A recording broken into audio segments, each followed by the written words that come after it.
Hello, this is Aline White Swan. Welcome to the mysterious domain.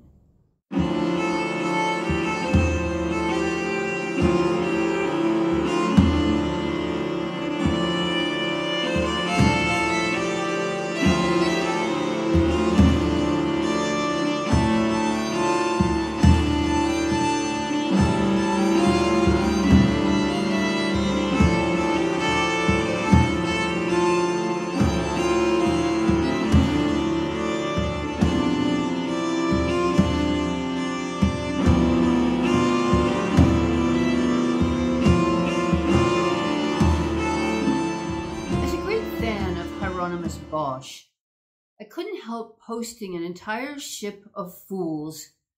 Note the little head in the tree. This is a part 2 of my discussion of the major Arcana tarot card of the Fool. The idea of the Fool is very ancient. In fact, I found an interesting idea for this painting by Bosch, the Ship of Fools, in a book called Dreamtime, Concerning the Boundary Between Wilderness and Civilization by Hans Peter Durr.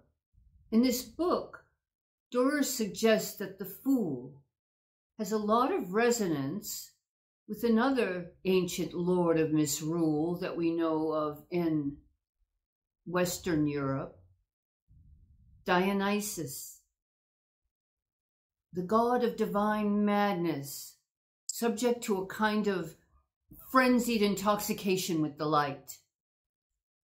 This means that though he is mad, he's innocent and inspired by a higher consciousness to venture into the unknown. Something beyond him, his guardian angel perhaps, carries him away from the disasters that should fall upon him if he did not have this divine protection. This is something I myself have been fortunate enough to experience because I am a bit of a fool. Fool card is ruled by Aquarius, so maybe that explains it.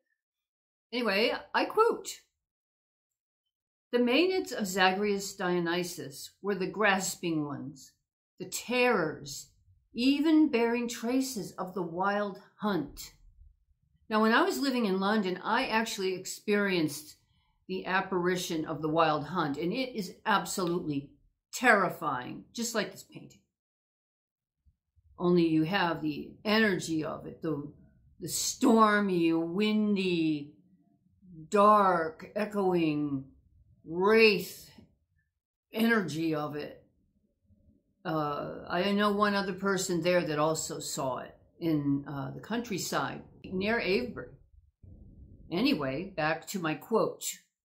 "Like the Erinyes of Artemis, these ecstatic huntresses were spirits of the dead, who raged through the land between the times, clad in the skins of panthers, deer, or foxes, carrying the thyrsus and suckling wolf pups.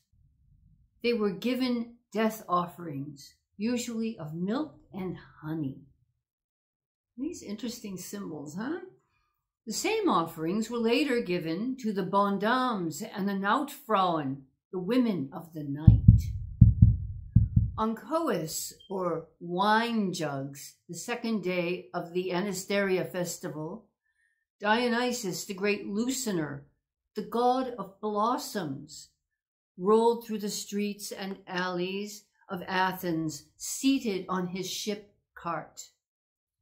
The cart was drawn by 2 satyrs, and the god was accompanied by the souls of the dead, who on this day arrived from the swamps of Lerna, the door to the underworld, to visit mortals." Unquote. When the ship rolls on land, all matters are turned upside down. The rule of the masters did not prevail on Coes. The slaves were free and could do as they pleased. As late as 1133, a wooden ship on wheels traveled through Germany, where it was fitted out with sails and masts. Wherever the ship halted, women were overcome by wild ecstasy. Half naked or clad in short shifts, their hair loose, they danced around the ship and later engaged in behavior about which a monk who reported the event maintained that he could only weep or be silent. Regrettably for posterity, he did not write while weeping, so we are left in ignorance as to what might have taken place around the ship after nightfall. Ships float in water, a no man's land, as it were, not subject to the laws of one particular country. It is understandable, therefore, that in the latter part of the Middle Ages, lawless fools were often represented on ships. If the ship then traveled over someone's land, this was chaos overcoming order.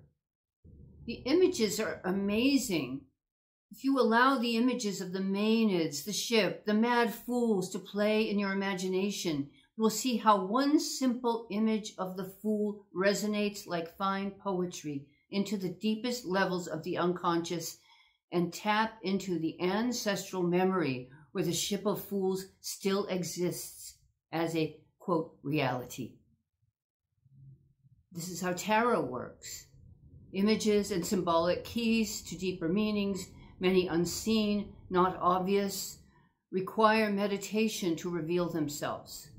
Images from the ancient mysteries transmit core energies from the soul of the world, fertilizing and ordering the imagination so that it becomes a mediator between times, dimensions, and levels of consciousness beyond the boundaries of the known. For this to happen, you must do something that's gone out of fashion. You must slow down, savor, brood upon an image until it falls into your bloodstream and becomes part of you. Then when you read the cards, they will come to life and speak to you in ways no instruction manual can teach. Thank you. I hope you enjoyed the video, and if you would like and comment and subscribe, it will help me to continue my journey through the major arcana of my tarot deck. Thank you. Bye-bye.